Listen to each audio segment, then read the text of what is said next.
Ooh, I like the love in the room. Nice. Hi, everybody. I'm really happy to be here. I'm excited to talk about something that I love to do so much, which is to write. And before I talk, I just want to say my favorite part about being here today really has been listening to the students who get up here and read their works and allow themselves to be so vulnerable.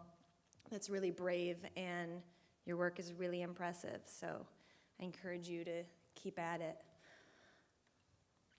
So today I'm going to talk a little bit about my whole journey, my writing career, and like Ms. Naslin said, how I came to blogging and how you can start doing so yourself if you so desire. So I'm going to start off by showing you a look at my web page. It's my author website, and it shows a little bit about the books that I've written, the children's books, and there's a link for my blog, and it just kind of is an overall view of my career as a writer. So I'm going to tell you a little bit about how I got here, how I got inspired to write children's books, why I started blogging, and like I said, I'm going to talk about what blogging is in general. So to start off, I want to share this quote from Dr. Seuss from his book, Happy Birthday to You. It says, "Today you are you, that is truer than true. There is no one alive that is youer than you." And I love this quote, and I always loved Dr. Seuss as a child, but even now as I get older, I've just really realized how powerful his messages are. And this specific one really resonates with me because it reminds us all of our own true, authentic selves and how important it is to hold on to that always, because there is no one else who thinks like you, and there is no one else who writes like you. So celebrate your uniqueness and continue to do that through writing especially, because when you write, you really are the most you. So I realized that writing was a perfect way to be me and to express myself. I found myself returning more and more often to a journal that I kept throughout junior high and high school. And whenever I was baffled by the universe or upset by friends or a boyfriend, I would write. And when I was happy, I would write. When I was sad, I would write. When I was confused, I would write. And this next slide with this quote by Anne Frank, I think, really exemplifies the power of writing. "I can shake off everything as I write. My sorrows disappear. My courage is reborn." So I know, like we just heard, that many of you do write poetry, short stories, or even novels. Like I heard one of you read an excerpt from a novel yesterday.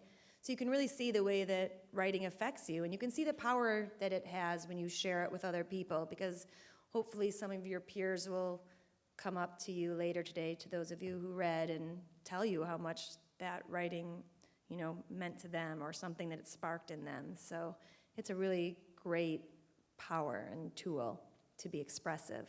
And it really can help you work through problems or sort out the universe and the unknown. And it really can help you to understand you. So I've continued to write, and thanks to influences like Dr. Seuss and Shel Silverstein, I found that I particularly gravitated towards rhyme and poetry. And I recently was looking back through my old journals, and I found one of my very first poems that I wrote dates all the way back to 1985 when I was 14 years old. And I'm going to share it with you right now, and this came right out of my journal, so there are spelling errors in it. Talk about being raw and vulnerable. I'm putting it out there for all of you to see. I'm going to read it to you. "Cities are growing, countries are changing, people are dying while new lives are created. In time, all forms of life will be gone, and not a memory left to show. The world which has come, which too will go. The answer to life, who really knows?" So obviously, even at a very young age, I had a lot of heavy thoughts that I was trying to work out in my mind, and I found the best way to deal with those thoughts was through writing, through words. So luckily, I had a pretty good childhood. I was just really fascinated with the big unanswerable questions out there. But my parents were great, and I had great sisters, and I had great dogs and friends, and I never had to experience too much loss. I had all four of my grandparents still living when I went off to college. And when I went off to college, I didn't know that writing was going to be my career. I had really no idea what I wanted to do. I went to the University of Illinois, and I had a general degree that I got in speech communications and liberal arts. And it wasn't until my senior year that my path really begun to form before my own eyes, and not really at my own hand. Everything changed for me one day when it was the beginning of my senior year, and I got a call from my mom. Before that call, my boyfriend had come into my room and said, "You gotta call your mom." And I said, "Why? What's wrong?" He said, "Just call your mom."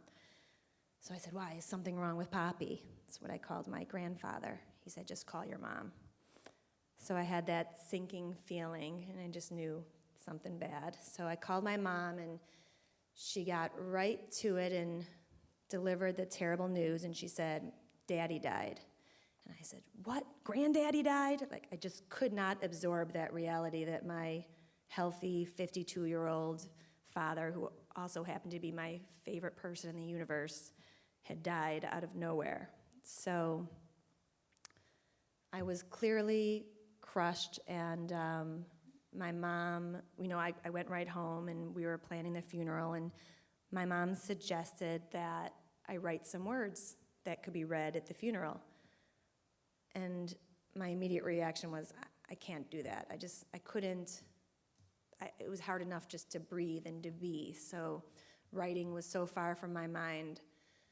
So then the next day she said, "You know what, why don't you maybe just try writing something that you can have the rabbi read? That way you don't have to get up there and read." And I still couldn't bring myself to do that. Maybe there was something about putting that reality down on paper that was too much for me. For whatever reason, it was something that I was unable to do. And it was something that I felt, a couple years later, like maybe I regret that, but then I forgave myself for that because I could only do what was right at that time and what I had the tools to do. So I'm going to get back to that in an opportunity I had later, a karmic opportunity. But I did recover by writing and by keeping busy. So I went back to U of I, and I wanted to really enjoy my senior year because there was still so much good in life, and I wanted to celebrate that and be happy. So I wanted to keep busy. So I went over, knowing that I just always loved to write and I had these journals, I went over to the Daily Illini's office, the student newspaper, to see if I could try writing an article for them, and if it turned out well, then I could get future assignments. So they gave me a story, and I covered it, and it became something that I did for the rest of the year. And I covered stories on Chief Illiniwick and budget issues and all different kinds of things, and I really liked it. So really out of this need to keep busy came this writing career path for me, because then I graduated and I went off to live in Aspen for a year to enjoy the mountains and kind of figure out what I wanted my next step to be. I moved out there with my boyfriend, and we both got full-time jobs and just temporary jobs to make money. And while I was out there, I thought, I really like writing, and there's this great writing program back at home at Northwestern. They have the Medill School of Journalism. So I thought, I'll give this a shot, and I'll apply and see what happens. So I applied, and I got in, and just like that, I had to leave the amazing mountains, unfortunately, but I got to go into this great program at Medill.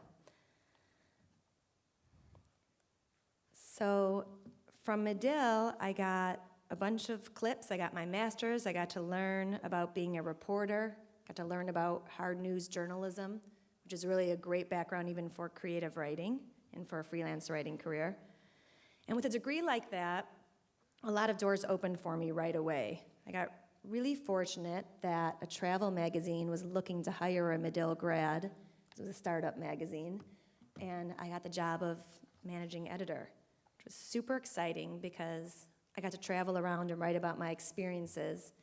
And as the managing editor, I got to assign pieces to various writers, including myself. So I got to pick pieces that I thought were appropriate for me, like traveling to Thailand and honeymooning in Fiji and traveling up California's Highway 1. So it was a great experience and really exciting. And then life changed again when I started a family, and my writing career was on hold as I spent the next several years raising my children. However, I never stopped writing, and I'm going to share with you another quote that I love by Virginia Woolf.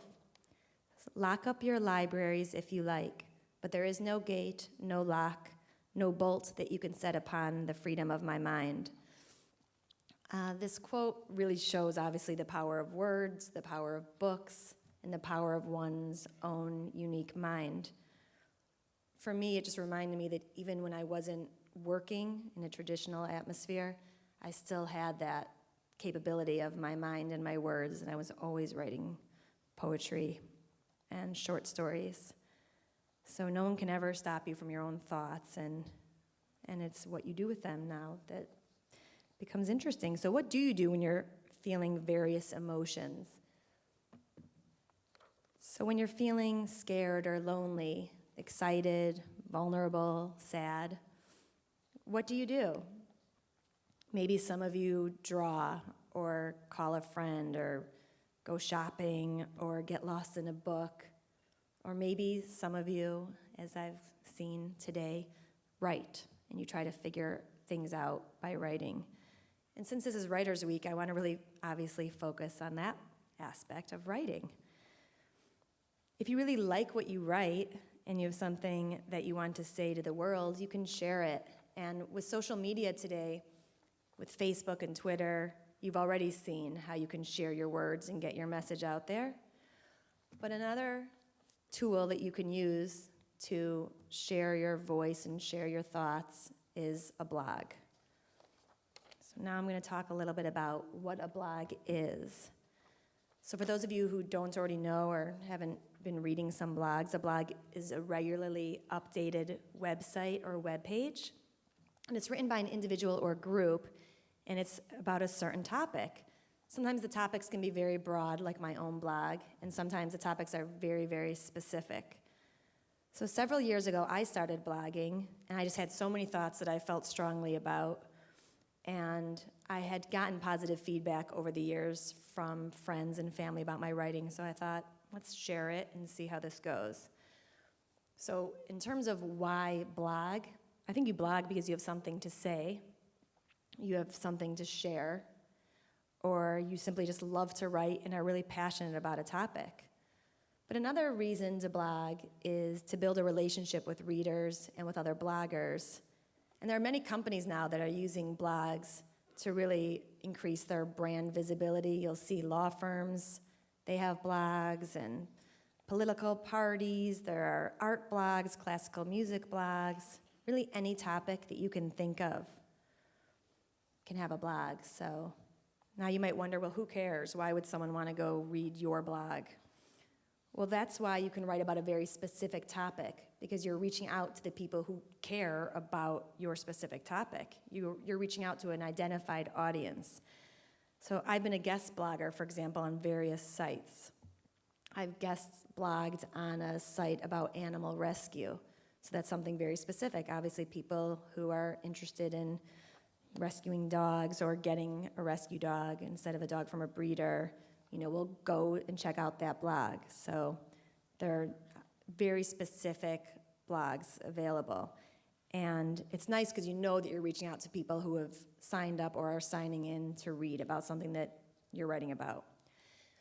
And really the key to being a successful blogger, I think, one of the keys is frequency. You have to blog often. This is something that I need to work on more because I haven't monetized my blog yet that much. I'm focusing on other things, but if you really want to build up a relationship with readers and with your audience, you've got to write often, because if someone comes to your website and they read something and they really love it, and then they return 2 weeks later and there's no new content, they're not going to return to the site. So you want to build a relationship between yourself and the readers, and you really encourage comments, and then you respond to the comments. So it's really great. If any of you go to my blog, you can write a comment to me, share your thoughts about the blog, share your own personal thoughts, then I can write back to you, and there's a great dialogue that can happen. Another thing is, it's really important, even though a blog is written in an informal format, it's really important to still have it be really well written. You want to edit it or have someone else edit it. And again, your readers are, counting on this being some, good, solid content, so you don't want to let them down by having it be sloppy. So just because it's informal, it's still really important to have it be well written. Finally, you really want to choose a topic about which you're passionate. So if any of you are out there thinking, wow, that'd be kind of cool, I love to write, let's see how many people I can get, interested in my blog, pick a topic that you're really interested in. While I was just on a break, I was researching, because someone in one of the last periods asked me what some blogs are that I would recommend for teenagers. So I looked up some of the top teen blogs, and it was pretty amazing. I have to say, I was surprised at what I found, but there are thousands of teens who are actually making a lot of money blogging. More importantly, I think right now they're making the money, though, is they're sharing their voice. They're getting tons of visitors. Some teens are getting, I read one of the top bloggers is getting 30,000 unique visitors each month. It's pretty powerful that you can do that. So again, you pick something, you pick a topic, and let's say they had said when I was researching that a lot of high school girls are writing, a lot of the successful bloggers are writing about fashion. Although I love seeing that there were some high school girls who had started a feminist blog or a foodie blog. But when you write about something specific like that, then you get people who have those same specific interests, and they will share it with you. So one specific one, this was one of the number one sites I came across. It was an 18-year-old, and his tagline for his blog was, "Make money online with the kid blogger." And all of his blogs were really about how to make money blogging. And down the road, I think after you establish good content and a trusting relationship with your readers, that is something that you can do by putting ads on your site and different kind of things that I don't really have to talk about today, but there are a lot of ways, and there are many students who are making money by blogging as well. It's pretty cool. So my own personal website, like I said, is pretty broad. It's called Aimless, and it's my meandering thoughts about life, love, and balance. So even though it sounds like a really broad topic, and it is, I still have a voice that is known and that my readers return to see. They know my perspective. They know that I write about a lot of things, and that whether it's a pet dying or losing a parent or saving the environment or whatever it is, they know my perspective, and that I'm going to talk in an honest, real, raw way, but then I'm going to have a positive spin on it. So people continue to come back and visit for that voice, even though it's not so specific. So I alluded earlier to not being able to write anything for my dad's funeral, which was more than 20 years ago. It was really great and really cool for me that 20 years later I had that opportunity to finally write through my blog. And I basically wrote my dad's eulogy that I never was able to write before. And the blog, that specific blog, was called 20 Years Past. It was really great because there were so many people out there who had lost a parent or a grandparent or even a pet, whatever. It sparked a feeling in them, and they shared all of their thoughts with me. It was such a therapeutic experience for me to be able to share that with a community of people. So, with that being said, I'm going to tell you about a little bit more about my career path. And how are we doing with time? Anybody know how much time I have? 10 minutes, thank you.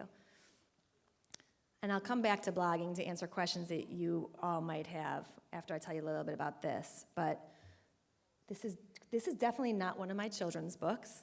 So before I started writing children's books, my first published book was a compilation of my poetry.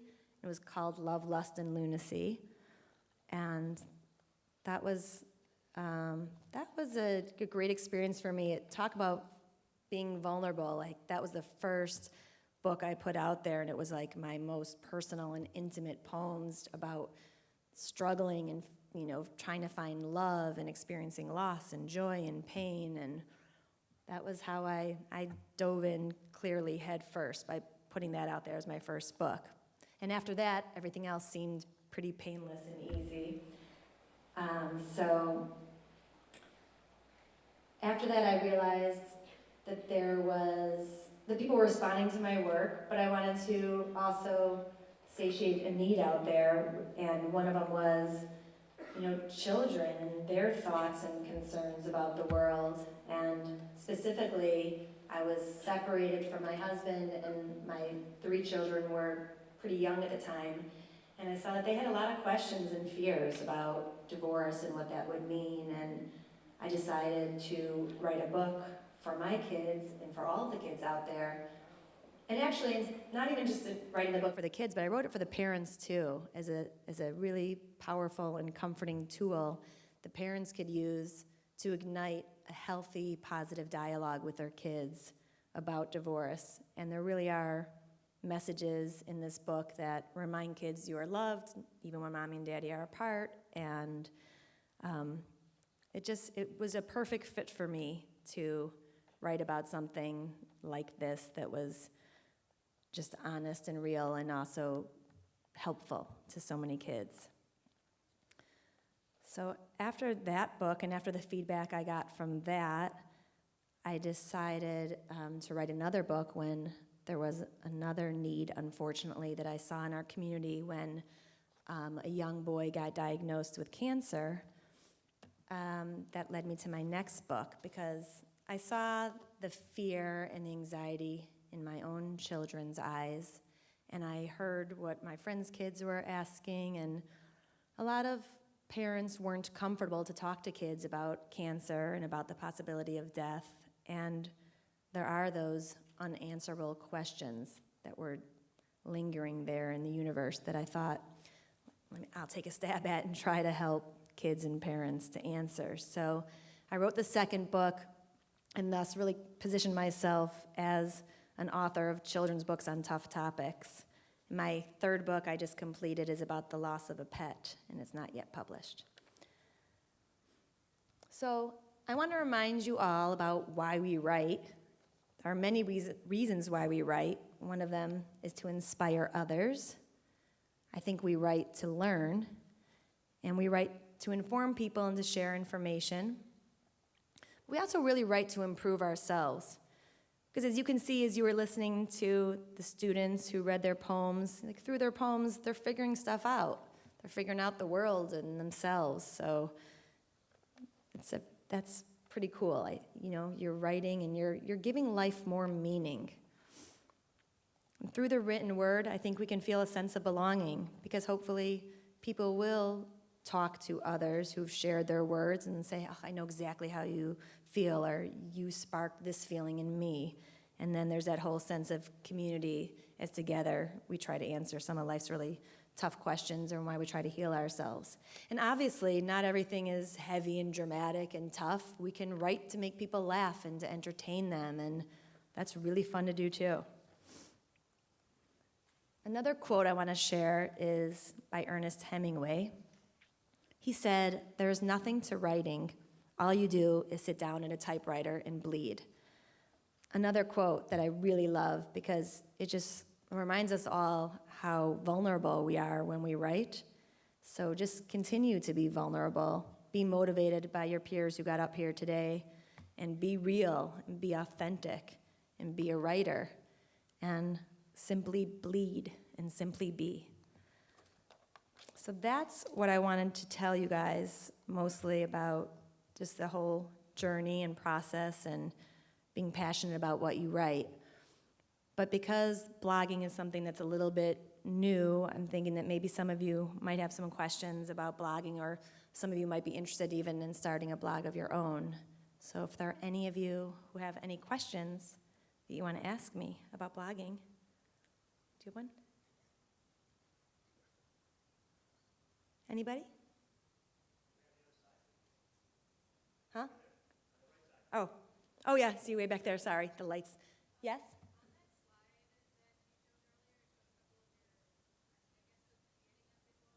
Mm-hmm.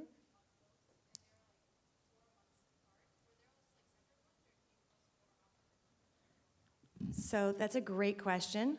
So there was a period where I was posting very regularly, which I said is a really important aspect of being a successful blogger, where I would post maybe, my goal was like every other week.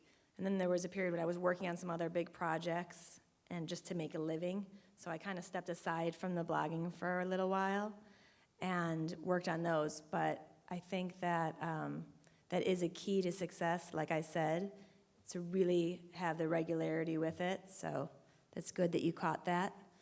And it's something, not to do. As I start to focus more on the blogging, I'll do it, more regular. I'll get back to doing it more regularly. Anyone else? Questions?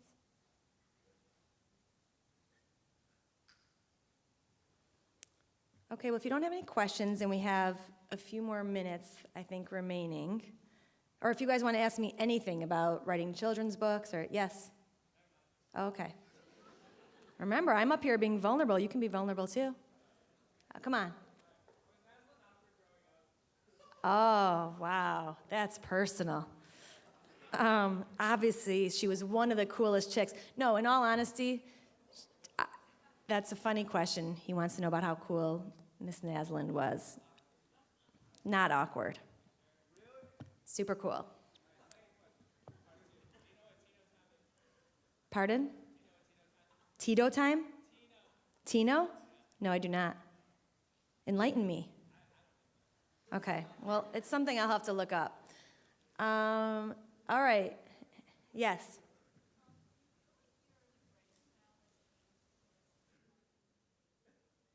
She asked if I feel like my writing style has changed. I hope that it's improved and gotten cleaner, but overall, I think I've always just put myself out there so much in my writing and been really vulnerable. It's what I did from day one. That is pretty much still the same. So, anyone else? Are you guys all packing up, getting ready to leave? Any other questions? All right, I'm going to just start reading until the bell rings, a poem from my book. You guys can listen. It's called Defeating Me. Slicing words through my soul, jab, jab, jab, watch it go. The light you shade, alone in the dark. You push, you pull, tear at my heart. Looking for blood, see tears, all the pain. Smile on your big lips, winning the game. Stand there victorious, my pride is your prize. You beat me down while I foolishly try to love you, to please you, to make you smile, to hold you, to hear you, but all the while. You pound, you beat, you play with my drum. Your condescending ways make me feel dumb. And as you close, I continue to open, looking deep in you, still carelessly hoping that you are capable of just seeing me, laughing and loving, trying to be free. But you burn me, you bury me, critical of every move. You love me, you hate me. Enough now, I'm through. Yeah, I'm done, finally done with you. Thanks, guys.